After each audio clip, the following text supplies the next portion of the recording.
가난한 사람은 처신을 잘해야 해. 내가 감히 나한테 대드는 거야?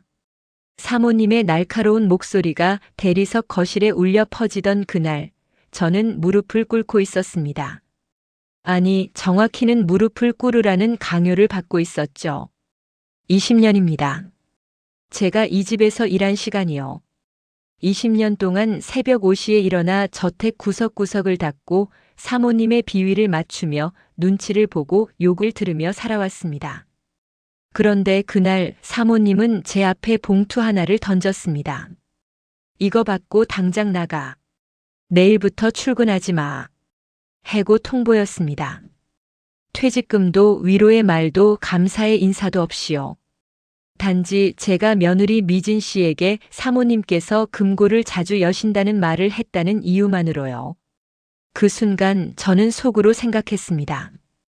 이제 더 이상 참지 않아도 되는 거겠지? 제 핸드백 안에는 10년치 녹음 파일이 담긴 녹음기가 있었고 제 머릿속에는 이 집안의 모든 비밀이 들어 있었습니다. 금고 비밀번호, 비자금 장부, 위조 문서의 위치까지요. 그리고 3개월 뒤 사모님은 제 앞에 무릎을 꿇었습니다. 순덕 씨 제발 한 번만 용서해 주세요. 제가 잘못했어요. 어떻게 이런 일이 가능했냐고요? 지금부터 그 이야기를 들려드리겠습니다. 재벌가의 가장 낮은 곳에서 가장 높은 사람을 무너뜨린 이야기를요. 구독과 좋아요는 영상 제작에 큰 힘이 됩니다. 제 이름은 김순덕입니다. 올해 62살이고 강원도 산골에서 태어나 20살에 서울로 올라왔습니다. 학력은 고졸, 가진 기술이라곤 청소와 요리밖에 없었죠. 그렇게 이곳저곳 식당과 가정집을 전전하다가 42살 때 지인의 소개로 이 집에 들어오게 되었습니다. 박규현 회장의 저택. 서울 성북동 언덕 위에 자리 잡은 대지 500평에 건평 200평이 넘는 저택이었습니다. 정원에는 100년 넘은 소나무들이 서 있었고 집 안에는 값비싼 그림과 골동품들이 즐비했죠. 처음 이곳에 왔을 때 저는 입을 다물지 못했습니다. 이런 집이 세상에 실제로 존재한다는 게 믿기지 않았거든요. 사모님 윤세라 여사는 그때 47이었습니다. 키가 크고 날씬한 몸매에 늘 명품 옷을 입고 진주 목걸이를 하고 계셨죠. 첫인상은 우아했습니다. 말투도 부드러웠고 미소도 많이 지으셨어요. 순덕 씨, 우리 집에 오신 걸 환영해요. 편하게 일하시면 돼요. 처음 몇 달은 정말 좋았습니다. 사모님은 친절했고 제 일도 그리 힘들지 않았어요. 청소하고 빨래하고 가끔 간단한 요리를 하는 정도였으니까요. 월급도 당시로서는 괜찮은 편이었고 보너스도 꼬박꼬박 나왔습니다. 하지만 6개월쯤 지나면서 조금씩 달라지기 시작했습니다. 순덕 씨, 이 유리창에 얼룩이 있네. 다시 닦아. 이 꽃병 위치가 어제랑 다른데? 제자리에 놓으라고 했잖아. 오늘 점심 된장찌개가 너무 짜. 내가 싱겁게 먹는다는 거 모르는 거야? 사소한 지적들이었지만 점점 그 빈도가 잦아졌습니다. 그리고 어느 순간부터 사모님의 말투가 변했어요. 아니, 이렇게 일을 대충대충 해? 돈 받고 일하는 거 아니야? 나이 먹으면서 눈도 어두워진 거야? 이것도 안 보여? 처음에는 제가 정말 실수를 한 건가 싶어서 더욱 꼼꼼하게 일했습니다. 새벽 5시에 일어나 저택 구석구석을 청소했고 유리창은 하루에 3번씩 닦았어요.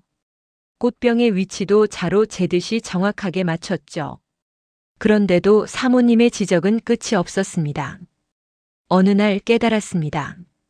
이건 제 실수의 문제가 아니라는 걸요. 사모님은 그냥 누군가를 괴롭히는 게 필요한 사람이었던 겁니다. 그리고 그 대상이 저였던 거죠. 3년쯤 지났을 때 사모님의 갑질은 더욱 노골적으로 변했습니다. 순덕 씨는 참 운이 좋은 사람이야. 나 같은 사람 밑에서 일할 수 있으니까. 다른 데 가면 이 나이에 일자리도 없을걸? 가난하게 살아온 사람들은 원래 감사할 줄을 몰라. 베풀면 당연한 줄 알지. 이런 말들을 들을 때마다 저는 속으로 주먹을 쥐었습니다. 하지만 참았어요. 제가 나갈 수 있는 곳이 없었으니까요. 예순이 넘어서 새로운 일자리를 구한다는 건 거의 불가능했습니다. 그래서 저는 견뎠습니다. 욕을 먹어도 무시를 당해도 그저 고개를 숙이고 죄송합니다라고 말했죠. 하지만 마음속 깊은 곳에서는 분노가 쌓이고 있었습니다. 언젠가는 이 사모님의 오만함이 대가를 치를 거라고 저는 믿고 있었습니다. 그러던 어느 날 회장님의 아들이 결혼을 했습니다. 신부는 차미진이라는 여성이었는데 당시 35살로 대기업 임원이었어요. 명문대를 나와서 MBA까지 받은 똑똑하고 강단 있는 여성이었죠. 미진 씨가 이 집에 들어온 날 저는 처음으로 희망 같은 걸 느꼈습니다. 안녕하세요. 김순덕 씨시죠? 제가 차미진이에요. 앞으로 잘 부탁드려요. 미진 씨는 제게 정중하게 인사했습니다. 허리를 굽혀 악수까지 청했죠. 20년 가까이 이 집에서 일했지만 사모님에게 이런 대접을 받아본 적은 한 번도 없었습니다. 편하게 순덕 이모라고 부를게요. 불편한 거 있으면 언제든 말씀하세요. 미진 씨의 말에 저는 눈시울이 뜨거워졌습니다. 오랜만에 사람 대접을 받는 기분이었거든요. 하지만 사모님은 미진 씨가 마음에 들지 않으셨나 봅니다. 쯧쯧, 며느리가 하인한테 너무 친절하면 안 되는데. 버릇 없어져. 사모님은 제 앞에서 노골적으로 미진 씨를 평가했습니다. 미진 씨가 듣지 못하게 작은 목소리로 말하긴 했지만 그 경멸의 뉘앙스는 분명했죠. 저는 속으로 생각했습니다. 이 집에 드디어 변화가 올지도 모르겠네. 그리고 그 예감은 틀리지 않았습니다. 미진 씨가 이 집에 들어온 지 한 달쯤 되었을 때였습니다. 저는 2층 복도를 청소하고 있었는데 사모님의 방에서 큰 소리가 들렸어요. 이게 무슨 짓이에요, 어머님? 미진 씨의 목소리였습니다. 평소 차분하던 그녀가 화를 내는 건 처음이었죠. 뭐가 어때서? 내가 내 돈 쓰는데 내가 왜 참견이야? 사모님의 목소리도 날카로웠습니다. 저는 몰래 귀를 기울였습니다. 청소 도구를 든 채로 복도 끝에 서서 그들의 대화를 엿들었죠. 잘못된 행동인 건 알았지만 저는 이 집안의 비밀을 알아야 했습니다. 제 자신을 지키기 위해서라도요. 회사 돈이에요, 어머님. 어머님 개인 돈이 아니라고요. 이건 횡령이에요. 미진 씨의 목소리가 떨리고 있었습니다. 횡령? 감히 시어머니한테 그런 말을 해? 너 지금 제정신이야? 탁 하는 소리가 들렸습니다. 뭔가를 던진 것 같았어요. 이 집안이 누구 덕분에 이렇게 컸는데 내가 얼마나 뒷바라지를 했는지 알아? 회사 돈 좀 쓰는 게 뭐가 어때서? 사모님의 목소리는 점점 높아졌습니다. 저는 그 순간 깨달았습니다. 사모님이 회사 돈을 개인적으로 쓰고 있다는 걸요. 그것도 며느리가 문제 삼을 만큼 큰 금액을요. 그날 밤 저는 잠을 이룰 수 없었습니다. 침대에 누워 천장을 바라보며 생각에 잠겼죠. 이 집안에 금이 가기 시작했어. 사모님과 며느리 사이에. 그리고 저는 결심했습니다. 이 틈을 이용해야겠다고요. 아직 구체적인 계획은 없었지만 언젠가 이 갈등이 저에게 기회가 될 수도 있다는 걸 직감했습니다. 다음 날부터 저는 더욱 조심스럽게 이 집안을 관찰하기 시작했습니다. 사모님의 행동, 며느리의 반응, 회장님의 태도까지요. 그리고 10년 전부터 해오던 일을 더욱 철저하게 했습니다. 녹음이었습니다. 제 앞치마 주머니에는 늘 작은 녹음기가 들어 있었어요. 사모님이 저를 모욕하거나 욕할 때마다 저는 조용히 녹음 버튼을 눌렀습니다.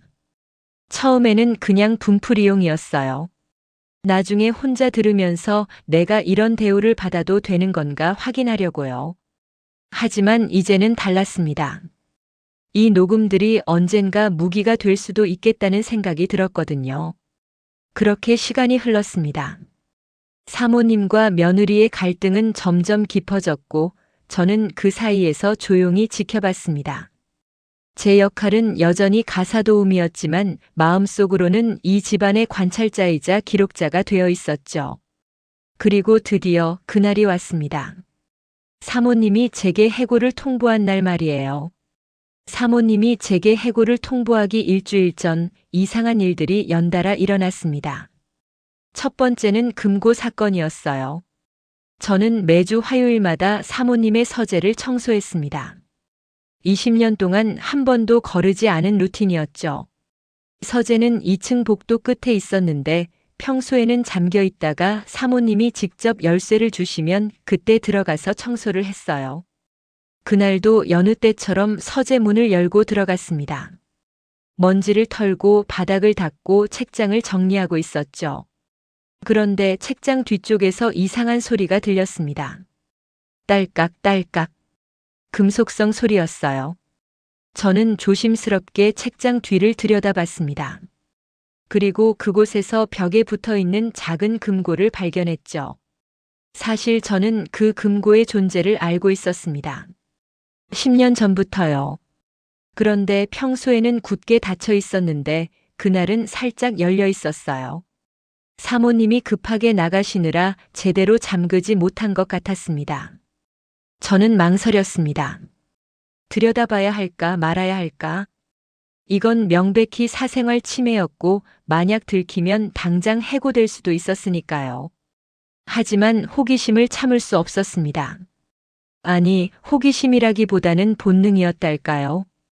20년 동안 이 집에서 무시당하고 살아온 사람으로서 이 집안의 비밀을 알고 싶다는 욕구가 있었던 겁니다. 저는 주위를 둘러보고 나서 조심스럽게 금고 문을 열었습니다. 그 안에는 서류 뭉치들이 가득했어요. 대부분 한자와 영어로 된 복잡한 문서들이었는데 제가 이해할 수 있는 건 많지 않았습니다. 하지만 몇 장을 넘기다가 익숙한 이름을 발견했어요. 차미진. 며느리의 이름이었습니다. 그리고 그 옆에는 감사보고서, 횡령 의혹, 조사 중 같은 단어들이 적혀 있었죠. 저는 심장이 쿵쾅거리기 시작했습니다. 이건 뭔가 심상치 않은 문서였어요. 사모님이 며느리를 조사하고 있었던 걸까요? 아니면 며느리가 사모님을 조사한 걸 사모님이 빼돌린 걸까요? 정확히는 알 수 없었지만 한 가지는 분명했습니다. 이 집안에 심각한 문제가 있다는 것이요. 저는 몇 장의 서류를 핸드폰으로 촬영했습니다. 손이 떨려서 초점이 제대로 안 맞을 정도였어요. 그리고 서둘러 금고 문을 닫고 원래 하던 청소를 마저 했습니다. 그날 밤 저는 촬영한 사진들을 확대해서 하나하나 살펴봤습니다. 제 작은 원룸에서 돋보기까지 꺼내가며 읽었죠. 내용은 충격적이었습니다. 사모님이 지난 5년 동안 회사 자금 중 약 30억 원을 개인 계좌로 빼돌렸다는 내용이었어요. 명목은 경영 자물료, 마케팅 비용 같은 것들이었지만 실제로는 사모님의 개인적인 용도로 쓰인 거였죠. 명품 가방, 해외여행, 고급 레스토랑 접대비까지. 그리고 더 놀라운 건 이 조사를 진행한 사람이 며느리 미진 씨라는 거였습니다. 미진 씨는 회사의 감사팀을 동원해 사모님의 금융 거래를 추적했고 증거들을 수집해왔던 거예요. 그래서 둘이 사이가 안 좋았구나. 저는 모든 게 이해가 됐습니다. 사모님이 왜 며느리를 그렇게 경계하는지, 며느리가 왜 그날 서재에서 소리를 질렀는지요. 하지만 동시에 궁금했습니다. 왜 며느리는 이 증거를 가지고 회장님께 말씀드리지 않는 걸까요? 왜 조용히 있는 거죠? 그 답은 며칠 후에 알게 됐습니다. 이틀 뒤 저는 1층 거실을 청소하고 있었습니다. 그때 며느리 미진 씨가 현관으로 들어왔어요. 평소보다 표정이 어두웠고 손에는 서류 가방을 꽉 쥐고 계셨죠. 순덕 이모, 혹시 사모님 계세요? 미진 씨가 조심스럽게 물었습니다. 아니요, 아침에 외출하셨어요. 백화점 가신다고 하셨는데. 아, 그렇군요. 미진 씨는 안도하는 표정을 지었습니다. 그리고 거실 소파에 털썩 앉더니 한숨을 깊게 내쉬었어요. 힘드시죠? 저는 조심스럽게 물었습니다.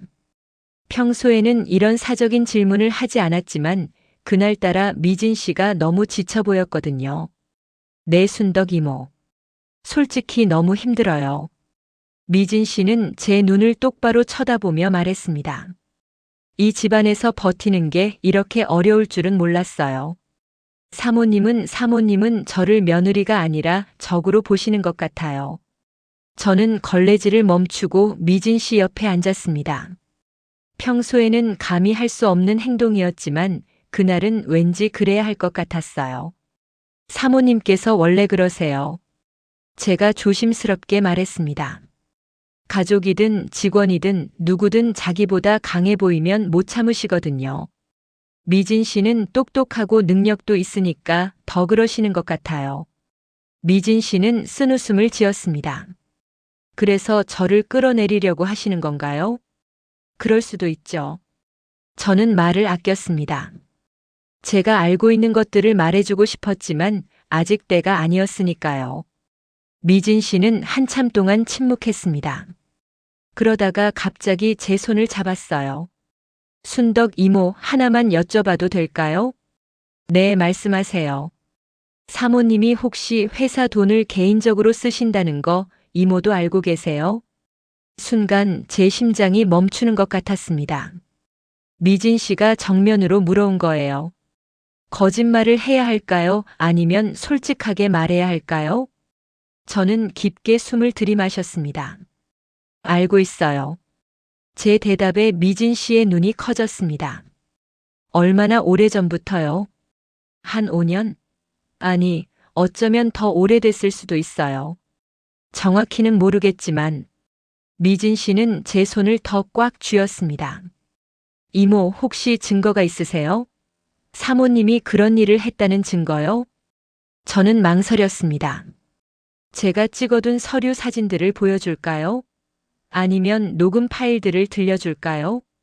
하지만 직감적으로 알았습니다. 아직은 때가 아니라고요. 제 카드를 너무 일찍 보여주면 제가 위험해질 수도 있으니까요. 지금은 말씀드리기 어려워요. 제가 조심스럽게 말했습니다. 하지만 언젠가 필요한 순간이 오면 도와드릴 수 있을 거예요. 미진 씨는 제 눈을 오랫동안 들여다봤습니다. 그리고 천천히 고개를 끄덕였어요. 알겠어요, 이모. 제가 너무 성급했네요. 이모 입장도 있으실 테니까. 미안해요, 미진 씨. 아니에요. 오히려 감사해요. 이모가 제 편이라는 것만으로도 큰 힘이 돼요. 그날 이후로 저와 미진 씨 사이에는 묘한 동지 의식 같은 게 생겼습니다. 말로 하지 않아도 우리는 같은 편이라는 걸 알고 있었죠. 하지만 사모님은 우리의 관계를 눈치챘던 것 같습니다. 사흘 뒤 사모님이 저를 서재로 불렀어요. 목소리가 평소보다 차갑고 날카로웠습니다. 순덕 씨, 올라와. 저는 불길한 예감이 들었습니다. 서재로 오라는 건 보통 좋은 일이 아니었거든요. 문을 열고 들어가자 사모님이 책상 앞에 앉아 계셨습니다. 팔짱을 낀 채 저를 쏘아보고 계셨죠. 앉아. 사모님이 건너편 의자를 가리켰습니다. 저는 조심스럽게 앉았습니다. 평소에는 서서 이야기를 나눴는데 앉으라는 건 뭔가 중요한 이야기가 있다는 뜻이었어요. 순덕 씨, 이 집에서 일한 지 몇 년이죠? 20해가 조금 안 됐습니다. 20년이면 긴 시간이네요. 그동안 이 집이 순덕 씨한테 잘해줬죠? 네, 감사하게 생각하고 있습니다. 사모님은 빙긋 웃었습니다. 하지만 그 웃음에는 따뜻함이 전혀 없었어요. 그런데 요즘 순덕 씨가 좀 이상해요. 며느리한테 너무 친절하던데? 저는 원래 모든 분들께 친절하게 대합니다.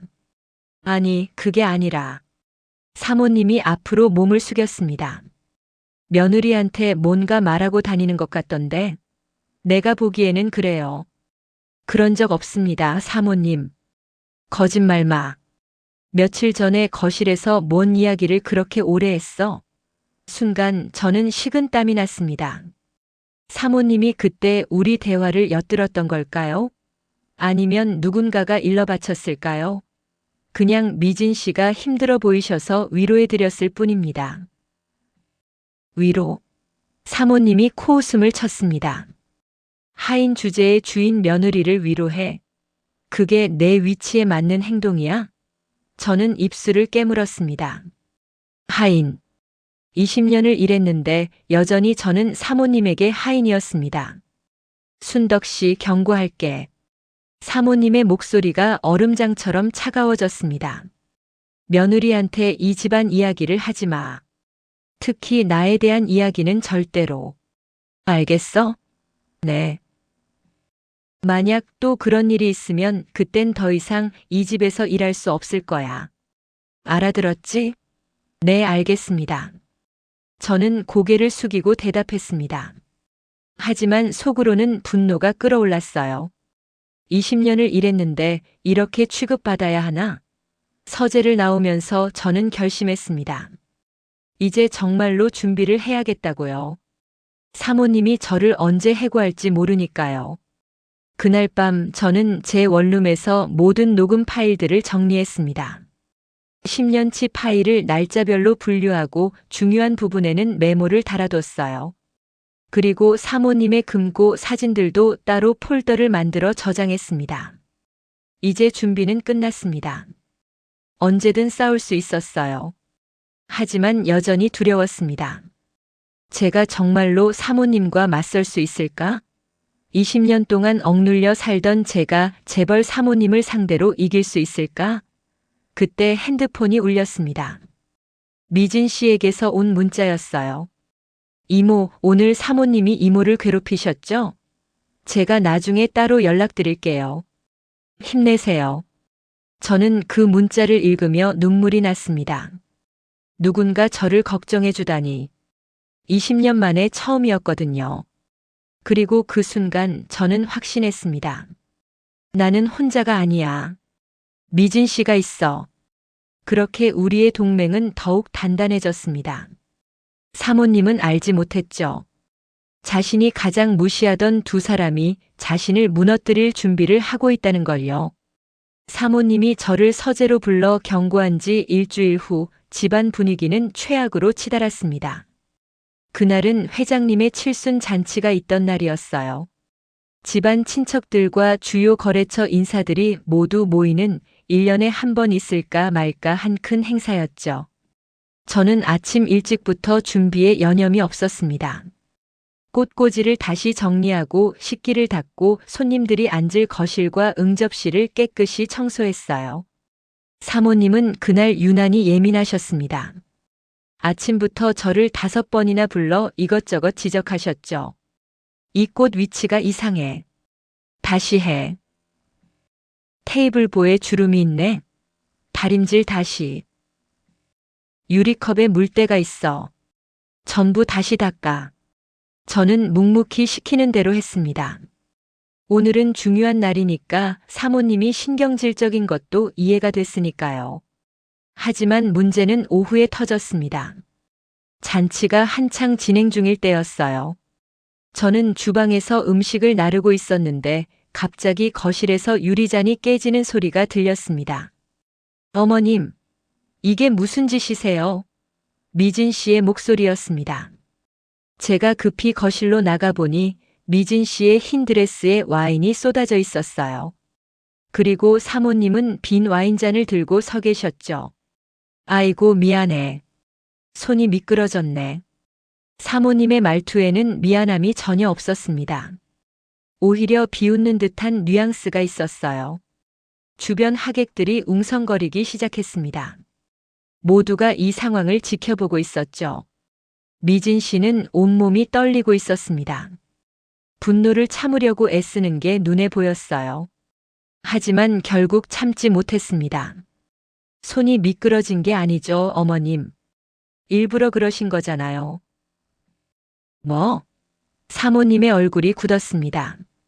며느리가 지금 시어머니한테 뭐라고 하는 거야? 사실대로 말하는 거예요. 어머님은 아까부터 저를 괴롭히려고 작정하신 거잖아요. 음식 투정, 자리 투정, 이제는 와인까지. 거실이 순식간에 조용해졌습니다. 모두가 숨죽이며 둘의 대결을 지켜봤어요. 사모님의 얼굴이 새하얗게 변했습니다. 손님들 앞에서 망신을 당한 거죠. 너 지금 나한테 대드는 거야? 이 자리에서? 대드는 게 아니라 사실을 말하는 거예요. 어머님, 이제 그만하세요. 저도 참을 만큼 참았어요. 그 순간 사모님이 손을 들어 미진 씨의 뺨을 때리려 했습니다. 저는 반사적으로 뛰어들어 사모님의 팔을 잡았어요. 사모님, 안 됩니다. 사모님이 저를 돌아봤습니다. 그 눈빛은 지금도 잊을 수가 없어요. 분노와 배신감이 뒤섞인 눈빛이었죠. 순덕 씨, 넌 지금 뭐 하는 거야? 손님들이 보고 계십니다. 제발 진정하세요. 저는 최대한 차분하게 말했습니다. 하지만 제 다리는 후들후들 떨리고 있었어요. 사모님은 제 손을 뿌리쳤습니다. 당장 손 치워. 내가 감히. 회장님이 그때 개입하셨습니다. 여보, 그만해. 손님들이 다 보잖아. 회장님의 목소리는 낮았지만 단호했습니다. 사모님은 입술을 깨물며 거실을 나갔어요. 쿵쾅거리는 발소리가 2층까지 울려 퍼졌습니다. 잔치는 그렇게 엉망으로 끝났습니다. 손님들은 어색한 분위기 속에서 하나둘 떠났고 집안은 냉전 상태에 빠졌죠. 그날 밤 사모님이 저를 다시 불렀습니다. 이번에는 서재가 아니라 사모님의 침실이었어요.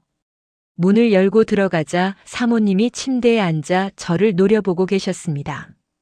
화장도 지우지 않은 채 드레스를 입은 그대로였죠. 순덕 씨. 네, 사모님. 오늘 내가 뭘 한 거야? 저는 침묵했습니다. 뭐라고 대답해야 할지 몰랐거든요. 내가 며느리를 훈육하는데 내가 감히 막아? 내 주제에? 사모님께서 손을 드시려고 해서 손님들 앞에서 그러시면 안 될 것 같아서요. 손님들? 사모님이 비웃었습니다. 손님들은 핑계고 넌 그냥 며느리 편이었던 거잖아. 인정해, 순덕 씨. 아닙니다, 사모님. 저는 그냥 거짓말하지 마. 사모님이 소리쳤습니다. 침대 옆 스탠드가 손에 닿는 대로 집어 던져졌어요. 저는 재빨리 몸을 피했고 스탠드는 제 뒤 벽에 부딪혀 산산조각이 났습니다. 20년을 먹여 살렸더니 이제 주인한테 대드는구나. 며느리 편을 들어. 사모님, 진정하세요. 진정하라고? 내가 왜 진정을 해야 돼? 사모님은 계속 소리를 질렀습니다. 그리고 저에게 온갖 욕설을 퍼부었어요. 지금 여기 다 옮길 수 없을 정도로 심한 말들이었죠. 저는 그 자리에서 가만히 서 있었습니다. 도망갈 수도 없었고 대응할 수도 없었으니까요. 그저 폭풍이 지나가기를 기다렸습니다. 그런데 그때 앞치마 주머니 속 녹음기의 버튼을 제 손가락이 눌렀습니다. 무의식적으로요. 이건 꼭 기록해야 해. 사모님의 폭언은 30분 넘게 이어졌습니다. 그리고 마지막에 이렇게 말씀하셨죠. 내일 당장 짐 싸. 이제 이 집에서 일할 필요 없어. 퇴직금? 그런 거 없어. 내가 오늘 한 짓을 생각하면 한 푼도 줄 수 없어. 그 말을 듣는 순간 제 안에서 뭔가 끊어졌습니다. 아, 이제 정말 끝이구나. 저는 더 이상 참을 이유가 없어졌습니다. 어차피 해고될 거라면 할 말은 하고 나가야죠. 사모님. 제가 처음으로 사모님의 말을 끊었습니다. 내가 뭐? 20년 동안 저는 정말 열심히 일했습니다. 새벽 5시에 일어나서 밤 10시에 퇴근하는 날도 많았어요. 명절에도 주말에도 쉬지 못했죠. 그게 내 일이잖아. 돈 받고 하는 거고. 네, 그랬습니다. 하지만 사모님께서는 저를 사람 취급하신 적이 없으세요.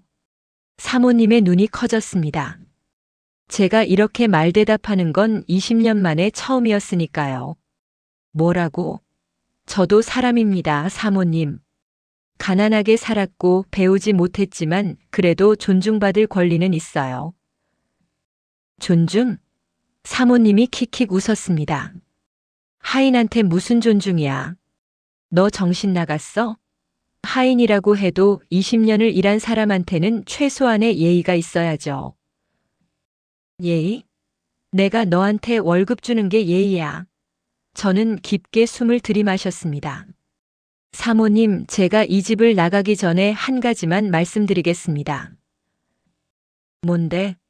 사모님께서 저를 무시하고 괴롭히신 모든 순간들, 제가 다 기억하고 있습니다. 그리고 저는 주머니에서 녹음기를 꺼냈습니다. 다 녹음해뒀어요. 순간 방 안이 얼어붙었습니다. 사모님은 믿을 수 없다는 표정으로 저를 쳐다봤어요. 입이 떡 벌어진 채로요. 뭐라고? 10년치 녹음 파일입니다. 사모님께서 저에게 하신 욕설, 모욕, 갑질 다 들어있어요. 사모님의 얼굴이 새빨갛게 변했습니다. 너 지금 나를 협박하는 거야? 협박이 아닙니다. 그냥 사실을 말씀드리는 거예요. 저도 제 자신을 지킬 권리가 있으니까요. 당장 그거 내놔. 사모님이 벌떡 일어나 제게 달려들었습니다. 하지만 저는 재빨리 문 쪽으로 피했어요. 이건 복사본도 여러 개 만들어뒀습니다. 그리고 혹시 저한테 무슨 일이 생기면 자동으로 제 지인에게 전송되게 해뒀어요. 사실 그건 거짓말이었습니다. 그런 설정 같은 건 해둔 게 없었죠. 하지만 사모님을 막기 위해서는 그렇게 말해야 했어요. 사모님은 그 자리에 멈춰 섰습니다. 주먹을 부들부들 떨면서요. 너 이런 식으로 나를 협박하면 끝까지 안 가만둬. 변호사 불러서 고소할 거야. 그러시면 저도 이 녹음 파일들을 언론에 공개하겠습니다. 제 목소리는 놀랍게도 차분했습니다. 20년 동안 참았던 게 이제야 터져 나오는 것 같았어요. 사모님께서 얼마나 가사도우미를 학대하셨는지 세상이 다 알게 될 겁니다.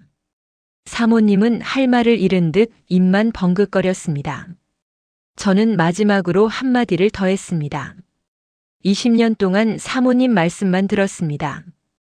이제 제 말을 들어보세요. 가난한 사람도 처신할 줄 압니다. 그리고 부당한 대우는 받지 않을 권리도 있어요. 그 말을 남기고 저는 방을 나왔습니다. 복도를 걸어 나오는데 다리가 후들거렸어요. 제가 방금 뭘 한 건지 실감이 안 났습니다. 20년 만에 처음으로 사모님에게 제대로 맞선 거예요. 계단을 내려오는데 미진 씨가 1층 거실에서 저를 기다리고 있었습니다. 이모 괜찮으세요? 비명 소리가 들렸는데 네, 괜찮아요. 저는 미진 씨에게 방금 있었던 일을 다 이야기했습니다. 녹음기를 보여준 것, 사모님이 격분한 것, 제가 협박한 것까지요. 미진 씨는 제 이야기를 다 듣고 나서 제 손을 꼭 잡았습니다. 이모 잘하셨어요. 정말 잘하셨어요. 하지만 이제 저는 일자리를 잃었어요. 아니에요. 사모님이 이모를 해고할 수 없어요. 왜요? 미진 씨가 조용히 말했습니다. 제가 막을 거니까요. 그리고 이제 본격적으로 시작할 때가 된 것 같아요. 시작이요? 사모님을 이 집에서 내보낼 준비요. 미진 씨의 눈빛은 단호했습니다. 저는 그때 깨달았어요. 미진 씨가 오랫동안 이 순간을 준비해왔다는 걸요. 이모의 녹음 파일과 제가 모은 증거들을 합치면 사모님은 더 이상 이 집에서 권력을 유지할 수 없을 거예요. 하지만 회장님은 어떻게 하시려고요? 회장님께 모든 걸 보여드릴 겁니다. 사모님이 회사 돈을 횡령한 것, 이모를 학대한 것, 그리고 미진 씨가 잠시 말을 멈췄습니다. 그 외에도 더 있어요. 사모님이 저지른 일들이요. 저는 궁금했지만 더 묻지 않았습니다. 알고 싶지 않은 진실도 있으니까요. 이모, 제 편이 되어주실 거죠? 미진 씨가 물었습니다. 저는 고개를 끄덕였습니다. 네. 이제 더 이상 참지 않을 거예요. 그날 밤 저는 제 원룸으로 돌아와서 한참을 멍하니 앉아 있었습니다. 20년 만에 처음으로 주인에게 대항한 제 자신이 낯설었어요. 하지만 동시에 시원했습니다. 가슴속 깊은 곳에 쌓였던 응어리가 조금 풀어지는 기분이었죠. 핸드폰이 울렸습니다. 미진 씨였어요. 이모, 내일 아침 9시에 회장님 서재로 오세요. 회장님께 모든 걸 말씀드릴 거예요. 이모도 함께 계셔야 해요. 네, 알겠습니다. 전화를 끊고 저는 창밖을 바라봤습니다. 내일이면 모든 게 달라질 거였습니다. 20년 동안의 참음이 드디어 빛을 보는 날이었죠. 사모님, 내일은 각오하세요. 저는 속으로 중얼거렸습니다. 다음 날 아침 저는 평소보다 30분 일찍 집에 도착했습니다. 손에는 USB 하나를 꼭 쥐고 있었죠. 그 안에는 10년치 녹음 파일과 제가 몰래 찍었던 서류 사진들이 모두 들어 있었어요. 현관문을 열고 들어서자마자 집안 분위기가 심상치 않다는 걸 알 수 있었습니다. 평소에는 조용한 아침 시간인데 2층에서 소리가 들렸거든요. 도대체 무슨 소리를 하는 거야? 사모님의 목소리였습니다. 사실을 말하는 거예요, 어머님. 더 이상 숨길 수 없어요. 미진 씨의 목소리도 들렸습니다. 저는 조용히 2층으로 올라갔습니다. 회장님 서재 앞에서 사모님과 미진 씨가 대치하고 있었어요. 순덕 이모. 미진 씨가 저를 발견하고 반가워했습니다. 사모님은 저를 보자마자 얼굴이 일그러졌어요. 너 내가 감히 여기 와? 미진 씨가 오라고 하셨어요. 제 목소리는 의외로 담담했습니다. 더 이상 사모님이 무섭지 않았어요. 당장 나가. 내가 있을 자리가 아니야. 어머님, 이모는 여기 계셔야 해요. 중요한 증인이시니까요. 미진 씨가 단호하게 말했습니다. 그때 서재 문이 열렸습니다. 회장님이 나오셨어요. 무슨 소란이야, 아침부터. 회장님의 목소리는 피곤해 보였습니다. 70대 후반의 나이에 집안 갈등까지 겹치니 많이 지치신 것 같았어요. 아버님, 어제 말씀드렸던 대로 오늘 모든 걸 보여드리려고 합니다. 미진 씨가 말했습니다. 미진아, 그게 정말 필요한 일이야? 가족끼리 이렇게까지 해야 돼? 네, 필요합니다. 이건 가족의 문제가 아니라 범죄의 문제니까요. 범죄. 그 단어를 듣는 순간 사모님의 얼굴이 창백해졌습니다. 범죄? 누가 범죄를 저질렀다는 거야? 어머님께서요. 미진 씨는 서재 안으로 들어가며 우리 모두를 손짓했습니다. 다들 안으로 들어오세요. 이제 모든 걸 밝힐 시간입니다. 회장님의 서재는 넓고 고급스러웠습니다. 한쪽 벽면에는 책들이 가득했고 큰 책상 위에는 컴퓨터와 서류들이 놓여 있었죠. 미진 씨는 노트북을 꺼내 회장님 앞에 놓았습니다. 아버님, 지난 6개월 동안 제가 조사한 내용입니다. 화면에는 엑셀 파일이 떴습니다. 수십 개의 항목과 숫자들이 빼곡히 적혀 있었어요. 이게 뭔가? 회장님이 물었습니다. 어머님께서 지난 5년 동안 회사 자금에서 빼돌린 내역입니다. 총액은 약 30억 원이에요. 뭐라고? 회장님의 목소리가 높아졌습니다. 사모님은 벌떡 일어났어요. 거짓말이야. 나는 그런 적 없어. 증거가 있습니다. 미진 씨는 차분하게 다음 파일을 열었습니다. 은행 거래 내역서였어요. 이건 어머님의 개인 계좌 거래 내역입니다. 회사 격리 담당 계좌에서 매달 일정 금액이 어머님 계좌로 이체되었어요. 명목은 경영 자물료였지만 실제로는 뭐? 회장님이 다그쳤습니다. 명품 가방, 해외여행, 고급 레스토랑 접대비로 쓰였습니다. 회사 업무와는 전혀 관련 없는 개인 지출이었어요. 미진 씨는 영수증 사본들을 보여줬습니다. 수천만 원짜리 에르메스 가방, 1억 원이 넘는 해외여행 패키지, 유명 레스토랑의 고액 식사비까지. 회장님의 얼굴이 굳어갔습니다. 여보, 이게 사실이야? 사모님은 입술을 떨었습니다.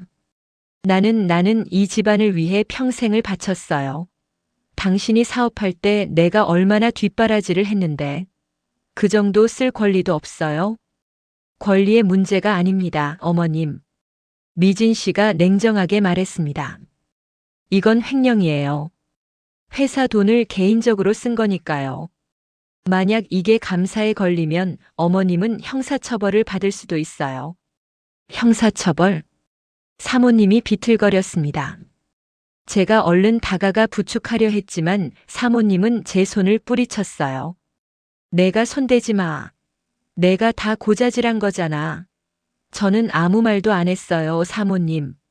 제가 조용히 말했습니다. 미진 씨가 직접 조사하신 거예요. 거짓말. 내가 며느리한테 귀띔을 했을 거야. 미진 씨가 끼어들었습니다. 이모는 아무 말도 안 하셨어요. 제가 회사 감사팀을 동원해서 직접 조사한 겁니다. 회장님이 한숨을 깊게 내쉬었습니다. 미진아, 이게 전부야? 아니요, 더 있습니다. 미진 씨는 다른 파일을 열었습니다.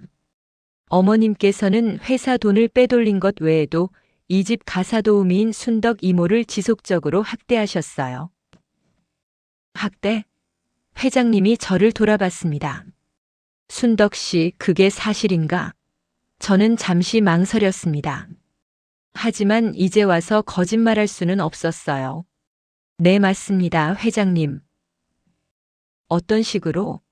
욕설, 모욕, 불합리한 지시, 그리고 저는 주머니에서 USB를 꺼냈습니다. 10년 동안의 녹음 파일이 있습니다. 회장님의 눈이 커졌습니다. 녹음? 네. 제가 혹시 모를 상황에 대비해서 몰래 녹음해뒀어요. 미진 씨가 USB를 받아 노트북에 꽂았습니다.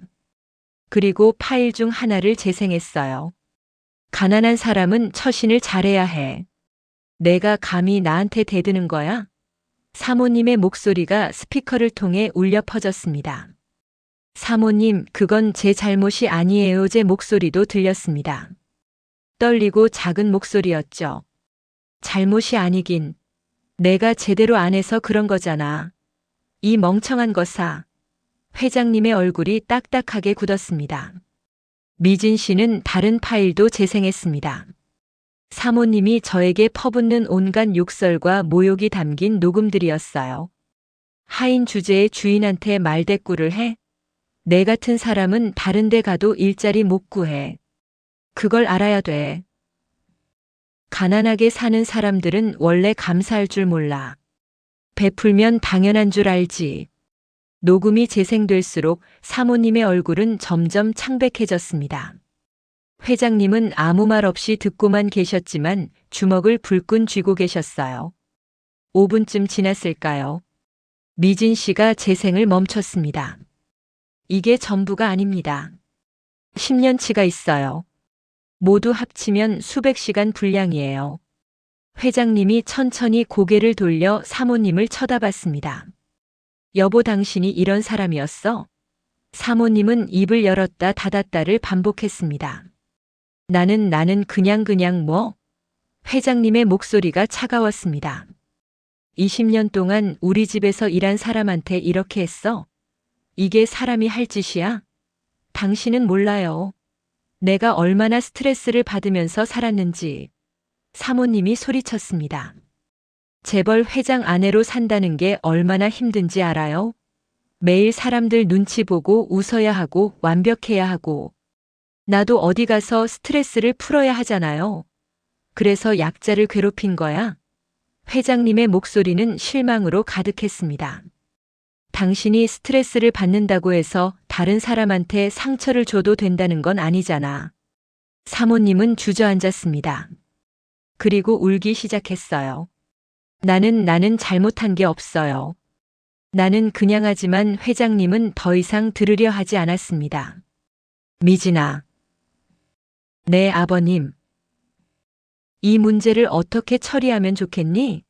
미진 씨는 준비한 듯이 서류를 꺼냈습니다. 우선 횡령 부분은 회사 내부에서 처리해야 합니다. 어머님께서 빼돌린 30억 원을 전액 반환하시고 회사 경영에는 더 이상 관여하지 않으신다는 각서를 쓰셔야 해요. 그리고 순덕 이모에 대한 학대 부분은 미진 씨가 저를 돌아봤습니다. 이모께서 결정하셔야 할 것 같아요. 고소를 하실 수도 있고 합의를 보실 수도 있으니까요. 모두의 시선이 저에게 쏠렸습니다. 저는 사모님을 쳐다봤습니다. 바닥에 주저앉아 우는 사모님을요. 20년 동안 저를 괴롭혔던 그 당당하고 오만했던 사람이 이렇게 무너져 있었어요. 솔직히 말하면 속이 시원했습니다. 하지만 동시에 허망하기도 했어요. 이게 끝인가? 20년의 세월이 이렇게 끝나는 건가? 저는 깊게 숨을 들이마셨습니다. 저는 고소는 하지 않겠습니다. 이모. 미진 씨가 놀라서 저를 불렀습니다. 하지만 조건이 있어요. 제가 사모님에게 말했습니다. 첫째, 저에 대한 공식적인 사과. 편지든 뭐든 진심 어린 사과를 받고 싶어요. 사모님은 고개를 들어 저를 봤습니다. 눈물 범벅이 된 얼굴로요. 둘째, 20년 동안의 퇴직금과 위로금. 법적으로 받아야 할 금액의 2배를 요구합니다. 2배? 사모님이 떨리는 목소리로 물었습니다. 네. 제가 받은 정신적 피해를 생각하면 그 정도는 받아야죠. 사모님은 아무 말도 하지 못했습니다. 셋째, 저는 마지막 조건을 말했습니다. 다시는 가사도우미나 어떤 직원도 이런 식으로 대하지 마세요. 사람은 다 똑같이 존중받을 권리가 있어요. 그 말을 하고 나니 가슴이 뻥 뚫리는 기분이었습니다. 회장님이 고개를 끄덕였습니다. 순덕 씨, 좋은 선택이야. 그리고 미안하네. 내가 이 집안일을 제대로 못 챙겨서 아니에요, 회장님. 회장님 잘못이 아니에요. 회장님은 사모님을 내려다봤습니다. 여보, 들었지? 순덕 씨 조건대로 해. 그리고 오늘부터 당신은 이 집 운영에 관여하지 마. 모든 결정은 내가 하고 며느리가 보좌할 거야. 당신 나를 버리는 거예요? 사모님이 믿을 수 없다는 듯이 물었습니다. 버리는 게 아니야. 당신이 반성할 시간을 주는 거지. 회장님은 서재를 나갔습니다. 미진 씨도 저를 데리고 나왔어요. 복도에서 미진 씨가 제 손을 꼭 잡았습니다. 이모, 정말 고소 안 하시는 거예요? 충분히 승소할 수 있는데 괜찮아요. 저는 이미 제가 원하는 걸 얻었어요. 뭘요? 사모님이 무너지는 걸 봤잖아요.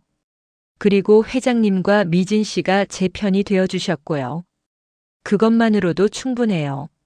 미진 씨는 눈시울이 붉어졌습니다. 이모 정말 고마워요. 이모가 아니었으면 저도 이렇게까지 못 왔을 거예요. 우리는 그렇게 복도에서 한참을 서 있었습니다. 20년 동안의 아픔과 분노가 조금씩 녹아내리는 걸 느끼면서요. 하지만 저는 몰랐습니다. 이건 아직 끝이 아니라는 걸요. 진짜 클라이맥스는 아직 남아 있었습니다. 그날 오후 저는 제 원룸으로 돌아왔습니다. 몸은 지쳤지만 마음은 이상하게 가벼웠어요. 20년 동안의 짐을 조금 내려놓은 기분이었죠. 소파에 앉아 멍하니 창밖을 바라보고 있는데 핸드폰이 울렸습니다. 미진 씨였어요. 이모, 큰일 났어요. 미진 씨의 목소리가 급했습니다. 무슨 일이에요? 사모님이 집을 나가셨어요. 짐을 싸서요. 뭐라고요? 저는 벌떡 일어났습니다. 아버님께서 잠깐 회사에 나가신 사이에 사모님이 큰 캐리어 2개를 챙겨서 나가셨어요. 운전기사에게 어디론가 가자고 하시더니 어디로 가신 거죠? 모르겠어요. 운전기사도 연락이 안 돼요. 사모님이 핸드폰도 꺼놓으신 것 같아요. 저는 불길한 예감이 들었습니다. 혹시 사모님이 뭘 하려는 건 아닐까요? 그게 걱정이에요. 사모님 상태가 심상치 않았거든요. 아침에 서재에서 나오실 때 표정이 너무 무서웠어요. 저는 빠르게 생각했습니다. 사모님이 갈 만한 곳이 어디일까? 친정? 아니면 지인 집? 미진 씨, 사모님 친한 분들께 연락해 보세요. 혹시 어디 계신지 아실 수도 있잖아요. 네, 그렇게 할게요. 이모도 혹시 뭔가 생각나시면 연락 주세요. 전화를 끊고 저는 다시 앉았습니다. 그런데 뭔가 마음이 불편했어요. 사모님이 그냥 집을 나간 게 아닌 것 같았거든요. 혹시 저는 문득 생각이 났습니다. 서재의 금고. 사모님이 그 안에 뭔가 중요한 걸 숨겨뒀다면 저는 다시 미진 씨에게 전화했습니다. 미진 씨, 혹시 서재 금고 확인해 보셨어요? 금고요? 아니요, 왜요? 사모님이 거기 중요한 서류들을 보관하고 계셨어요. 혹시 그걸 가지고 나가신 건 아닐까요? 잠깐만요, 확인해 볼게요. 전화기 너머로 발소리가 들렸습니다. 그리고 잠시 후 미진 씨의 놀란 목소리가 들렸어요. 이모, 금고가 비어 있어요. 안에 있던 서류들이 다 없어졌어요. 뭐가 들어 있었는지 아세요? 회사 중요 문서들이요. 계약서, 부동산 등기부, 그리고 미진 씨의 목소리가 떨렸습니다. 회장님 명의로 된 주식 위임장까지요. 주식 위임장? 네. 회사 지분 30%를 사모님에게 위임한다는 내용이었어요. 회장님께서 건강이 안 좋으실 때 만들어 두신 거였는데 저는 상황을 이해했습니다. 사모님이 그 위임장을 가지고 나간 거였어요. 그걸로 뭔가를 하려는 거죠. 미진 씨, 당장 회장님께 연락드려요. 이거 큰일 날 수도 있어요. 네. 전화를 끊자마자 저는 옷을 갈아입고 집을 나섰습니다. 정확히 어디로 가야 할지는 몰랐지만 가만히 있을 수는 없었어요. 택시를 타고 회장님 댁으로 향하는데 미진 씨에게서 다시 전화가 왔습니다. 이모, 사모님 위치 찾았어요. 어디예요? 회사예요. 본사 회장실로 가셨대요. 그리고 긴급 이사회를 소집하셨어요. 이사회요? 네. 주식 위임장을 근거로 자신이 회사 경영에 참여할 권리가 있다고 주장하시는 것 같아요. 이건 정말 큰일이었습니다. 사모님이 마지막 승부수를 던진 거예요. 저도 지금 회사로 가고 있어요. 이모도 오시는 게 좋을 것 같아요. 네, 갈게요. 저는 기사님께 목적지를 바꿔달라고 말씀드렸습니다. 회사 본사로요. 30분 후 저는 거대한 유리 건물 앞에 서 있었습니다. 박규현 회장이 운영하는 대기업의 본사였어요. 로비에는 사람들이 바쁘게 오가고 있었고 경비원들이 입구를 지키고 있었죠. 저는 처음이라 어떻게 들어가야 할지 몰라 우왕좌왕했습니다. 그때 미진 씨가 로비로 뛰어왔어요. 이모, 이리 오세요. 미진 씨는 저를 데리고 엘리베이터로 향했습니다. 지금 상황이 어떻게 돼요? 제가 물었습니다. 최악이에요. 사모님이 이 사진들을 소집해서 회장님을 경영 일선에서 물러나게 하자고 제안하셨대요. 그게 가능해요? 위임장이 있으면 가능해요. 사모님이 회장님 지분의 의결권을 대리 행사할 수 있거든요. 엘리베이터가 최상층에 도착했습니다. 문이 열리자 긴 복도가 나왔고 끝에는 큰 회의실이 있었어요. 회의실 문 앞에는 사람들이 모여 있었습니다. 회사 임원들과 변호사들로 보였어요. 미진 상무님 어떻게 하시겠습니까? 한 임원이 다가와 물었습니다. 회장님은 어디 계세요? 안에 계십니다. 사모님과 대치 중이시고요. 미진 씨는 회의실 문을 열었습니다. 저도 따라 들어갔어요. 안에는 큰 타원형 테이블이 있었고 양쪽에 사람들이 앉아 있었습니다. 한쪽에는 회장님과 회장님 편 이사들이, 다른 쪽에는 사모님과 사모님을 지지하는 이사들이 앉아 있었죠. 미진아, 왔구나. 회장님이 지친 표정으로 말했습니다. 사모님은 저를 보자 눈을 부라렸어요. 순덕 씨까지 왜 여기 와? 이건 가족 문제야. 이모는 중요한 증인이에요, 어머님. 미진 씨가 단호하게 말했습니다. 그리고 이건 가족 문제가 아니라 회사 문제예요. 사모님은 코웃음을 쳤습니다. 어차피 결과는 정해져 있어. 나한테는 위임장이 있으니까. 사모님은 테이블 위에 서류를 펼쳤습니다. 회장님의 서명이 있는 주식 위임장이었어요. 이걸로 나는 회사 지분 30%의 의결권을 행사할 수 있어. 그리고 나를 지지하는 이사들까지 합치면 과반이야. 사모님의 목소리에는 자신감이 넘쳤습니다. 그러니까 회장님 조용히 물러나세요. 이제 이 회사는 내가 경영할 거예요. 회장님은 아무 말 없이 사모님을 쳐다봤습니다.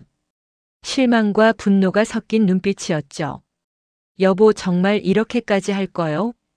네, 그럴 거예요. 나는 평생 당신 뒤에서만 살았어요. 이제는 내가 앞에 나설 차례예요. 미진 씨가 나섰습니다. 어머님, 그 위임장은 무효예요. 뭐? 회장님께서 그 위임장을 작성하실 당시 어머님이 횡령을 하고 계셨어요. 만약 회장님께서 그 사실을 아셨다면 절대 위임장을 작성하지 않으셨을 거예요. 그건 내 추측일 뿐이야. 증거가 있어요. 미진 씨는 노트북을 꺼내 프로젝터에 연결했습니다. 화면에 날짜별 거래 내역이 떴어요. 이 위임장이 작성된 날짜는 2019년 3월 15일이에요. 그리고 어머님의 횡령은 2018년부터 시작되었죠. 화면에는 2018년부터의 거래 내역이 상세히 나와 있었습니다. 즉, 위임장은 사기에 의해 작성된 거예요. 민법상 사기로 인한 의사표시는 취소할 수 있습니다. 사모님의 얼굴이 창백해졌습니다. 그건 아직 확정된 게 아니야. 법원 판단을 받으실래요? 미진 씨의 목소리는 차가웠습니다.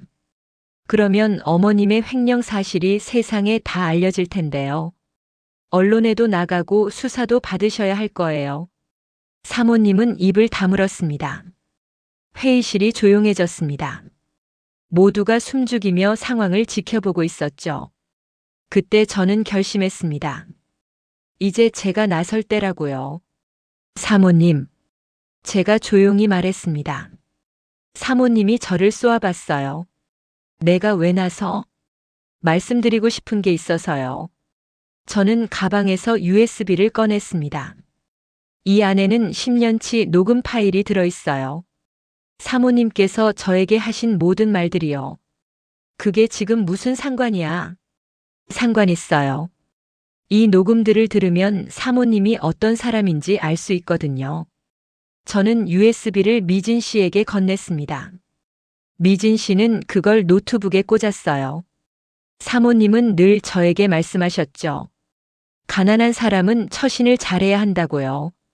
녹음 파일이 재생되기 시작했습니다. 하인 주제의 주인한테 대드는 거야?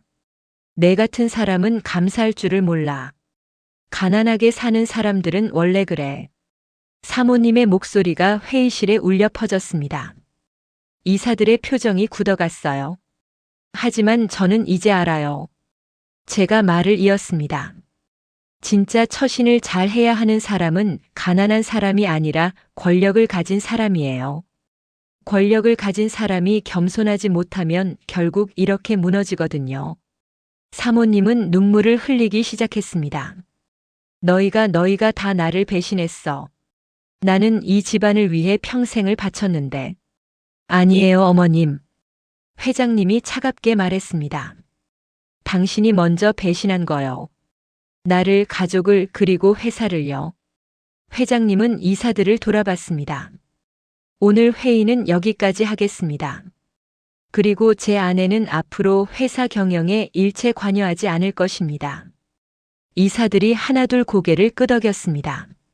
사모님을 지지하던 이사들조차도요. 사모님은 자리에서 일어났습니다. 비틀거리면서요. 당신들 후회할 거야. 나를 이렇게 만든 걸.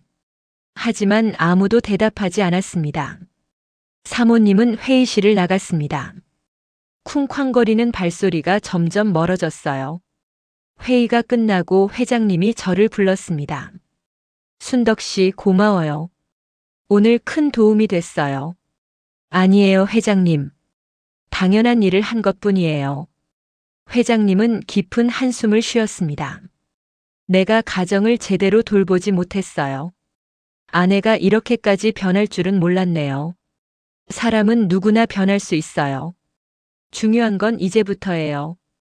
회장님은 고개를 끄덕였습니다. 순덕 씨, 부탁이 있어요. 말씀하세요. 계속 우리 집에서 일해 주시겠어요? 물론 대우는 확실하게 보장할게요. 그리고 이제는 아무도 순덕 씨를 함부로 대하지 않을 거예요. 저는 잠시 생각했습니다. 20년을 일했던 그 집. 고통과 아픔의 장소였지만 동시에 제 인생의 많은 부분을 차지하는 곳이기도 했죠. 생각해 볼게요, 회장님. 그래요, 천천히 생각하세요.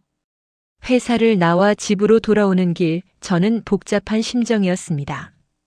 이제 정말 끝난 걸까? 그동안 저는 제 원룸에서 조용히 지냈어요. 미진 씨에게서 가끔 연락이 왔지만 특별한 일은 없었습니다. 사모님은 집에 계시긴 하지만 방에만 틀어박혀 나오지 않으신다고 했죠.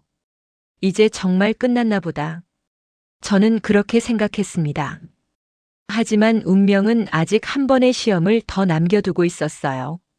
목요일 오후 제가 마트에서 장을 보고 돌아오는 길이었습니다. 원룸 현관문을 열고 들어서는 순간 저는 깜짝 놀랐어요. 소파에 사모님이 앉아 계셨습니다. 어떻게? 관리인한테 부탁했어. 내가 순덕 씨 보호자라고 하니까 열어주더라고. 사모님의 목소리는 평소와 달랐습니다. 힘이 없고 지쳐 있었어요. 저는 조심스럽게 장바구니를 내려놓고 사모님 맞은편에 앉았습니다. 무슨 일로 오셨어요? 사모님은 한참 동안 대답하지 않았습니다. 그저 창밖을 바라보고만 계셨죠. 순덕 씨. 한참 만에 사모님이 입을 열었습니다. 나 잘못했어. 저는 귀를 의심했습니다. 사모님이 잘못했다고요? 20년 동안 순덕 씨한테 너무 심하게 했어. 나도 알아. 내가 얼마나 지독하게 굴었는지. 사모님의 눈에 눈물이 고였습니다. 처음에는 아니었어. 순덕 씨가 처음 왔을 때 나는 정말 좋은 주인이 되려고 했어. 친절하게 대하고 월급도 제때 주고 보너스도 챙겨주고. 네, 처음에는 그러셨어요. 그런데 어느 순간부터 변했어. 내가 말이야. 사모님이 고개를 숙였습니다. 재벌 회장 아내로 산다는 게 생각보다 힘들었어. 매일 완벽해야 했고 실수하면 안 됐고 늘 사람들 시선을 의식해야 했지. 저는 조용히 들었습니다. 그러다 보니까 스트레스가 쌓였어.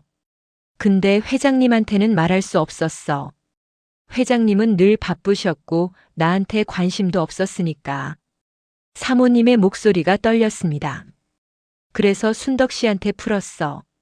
내 스트레스를, 내 분노를. 순덕 씨는 나한테 대들지 못할 거라고 생각했거든. 그리고 실제로 그랬잖아, 20년 동안. 저는 뭐라고 대답해야 할지 몰랐습니다. 근데 이번에 깨달았어. 내가 얼마나 비겁한 인간인지를. 사모님이 저를 똑바로 쳐다봤습니다. 나는 약자를 괴롭혀서 내 스트레스를 풀었어. 가장 나쁜 종류의 인간이었던 거지. 사모님. 미안해, 순덕 씨. 정말 미안해. 사모님이 소파에서 내려와 바닥에 무릎을 꿇었습니다. 저는 깜짝 놀라 벌떡 일어났어요. 사모님, 뭐 하시는 거예요? 일어나세요. 안 일어나? 이게 내가 할 수 있는 유일한 사과야. 사모님은 고개를 숙였습니다. 그리고 울기 시작했어요. 순덕 씨, 나를 용서해 줄 수는 없겠지. 나도 알아. 하지만 그래도 말하고 싶었어. 내가 정말 잘못했다고. 저는 그 모습을 보며 복잡한 감정이 들었습니다. 20년 동안 저를 괴롭혔던 사모님. 제 앞에서 늘 당당하고 오만했던 그분이 지금 제 원룸 바닥에 무릎을 꿇고 울고 있었어요. 속이 시원해야 했습니다. 하지만 이상하게 그렇지 않았어요. 오히려 마음이 무거웠죠. 사람이 이렇게까지 무너질 수 있구나. 저는 천천히 사모님 옆에 앉았습니다. 그리고 사모님의 어깨에 손을 올렸어요. 일어나세요, 사모님. 순덕 씨. 일어나서 이야기해요. 무릎 꿇고 사과하는 건 저도 원하는 게 아니에요. 사모님은 천천히 일어나 다시 소파에 앉았습니다. 눈물로 범벅이 된 얼굴로요. 저는 티슈를 건넸습니다. 사모님, 솔직히 말하면 저는 아직도 화가 나요. 당연해. 20년 동안 받은 상처가 쉽게 사라지지 않아요. 사모님이 한 말들, 저를 무시하고 모욕했던 순간들 다 기억해요. 사모님은 고개를 끄덕였습니다. 하지만 저는 깊게 숨을 들이마셨습니다. 그래도 저는 사모님을 미워하고 싶지 않아요. 왜? 미움을 품고 사는 건 너무 힘들거든요. 제가 20년 동안 그렇게 살아봐서 알아요. 사모님이 저를 쳐다봤습니다. 20년 동안 저는 사모님을 원망하면서 살았어요. 그게 저를 지탱하는 힘이기도 했지만 동시에 저를 갉아먹기도 했어요. 저는 창밖을 바라봤습니다. 이제 저는 그 원망을 내려놓고 싶어요. 제 인생을 위해서요. 순덕 씨. 그래서 사모님을 용서하겠어요. 완전히는 아니지만 조금씩이요. 사모님이 다시 울기 시작했습니다. 하지만 이번에는 안도의 눈물 같았어요. 고마워, 정말 고마워, 순덕 씨. 우리는 한참 동안 말없이 앉아 있었습니다. 밖에서는 아이들 노는 소리가 들렸고 저녁 햇살이 창문으로 들어왔어요. 순덕 씨. 사모님이 다시 말을 꺼냈습니다. 나 이제 집을 떠날 거야. 네. 회장님이랑 이혼은 안 하기로 했어. 하지만 당분간 떨어져 지내기로 했지. 내가 시골에 있는 작은 집으로 내려갈 거야. 얼마나 계실 건데요? 모르겠어. 1년?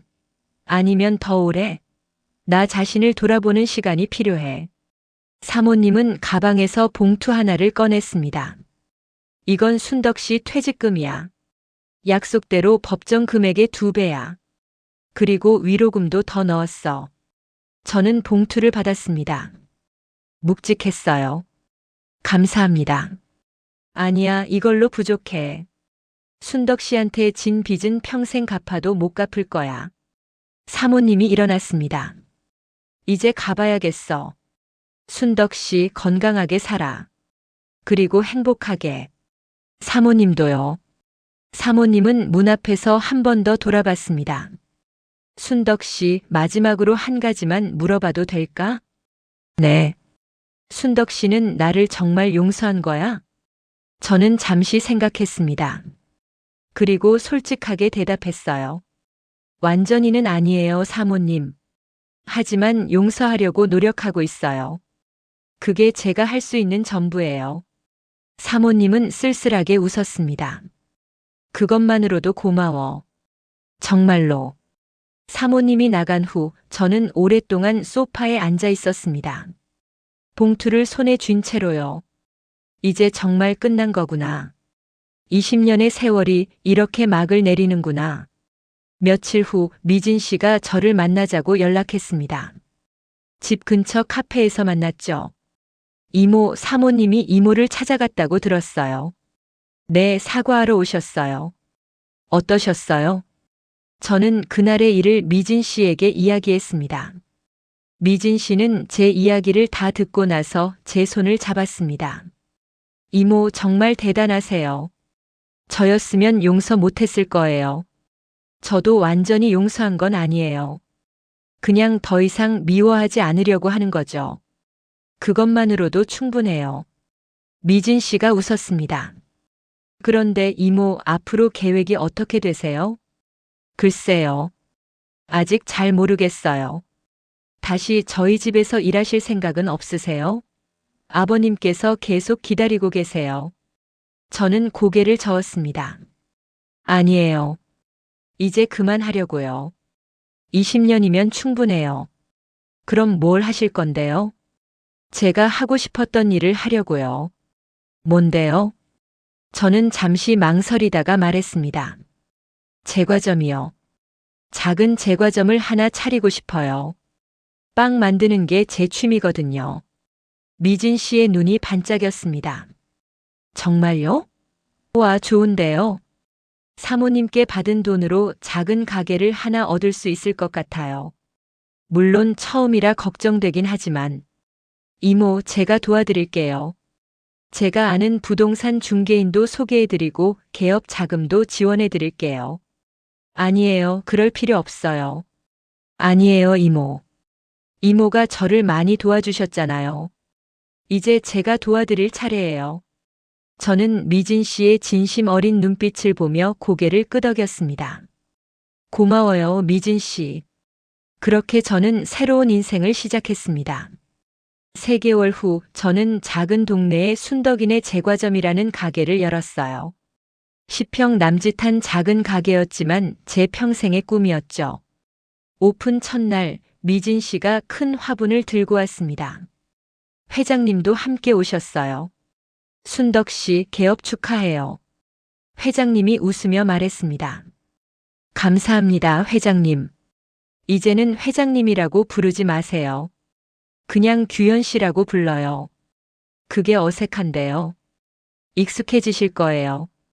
회장님이 빵 몇 개를 사셨어요.